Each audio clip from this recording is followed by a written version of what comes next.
সুপ্রিয় দর্শক, আমাদের লায়লা খালা আর মামুনের স্মৃতি আঁকড়ে ধরে বাঁচতে চায় না। এই জন্য সে বড় সড়ো একটা ব্যাগ নিয়েছে। মামুনের যা ছিল সবকিছুই এখন সে এই ঠোঙা ভরে হয়তোবা আগুন ধরিয়ে দেবে। ভাই গো ভাই, কত ভালোবাসছো প্লিজ মামুনকে আমাদের লায়লা খালা। দেখুন তার কত কত ড্রেস যত্ন সহকারে আলমারি ভর্তি করে রেখে দিয়েছে আমাদের লায়লা খালা।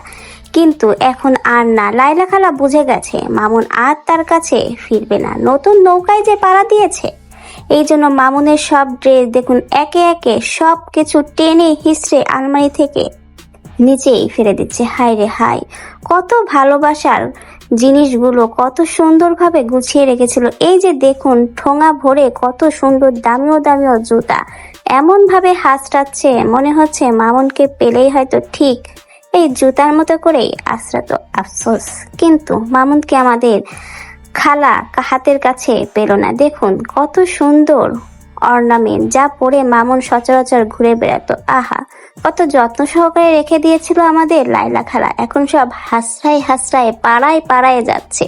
খুবই কষ্ট লাগছে, খুবই দুঃখজনক বিষয়।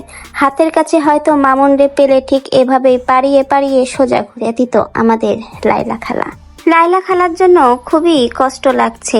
বেচারি বুড়ো বয়সে একটা কচি ছোকরা পেয়েছিল, কিন্তু আফসোস সেটাও তাকে একদম টাসকি মেরে চলে গেছে। কি আর করার, পেলে পুষে ছোটবেলায় বড় করেছে, শেষমেশ তাকে ফেলেই বুড়ো বয়সে চলে গেছে। আহারে, এখন আমাদের লায়লা খালা আর মামুনের স্মৃতি আঁকড়ে ধরে বাঁচবেই না।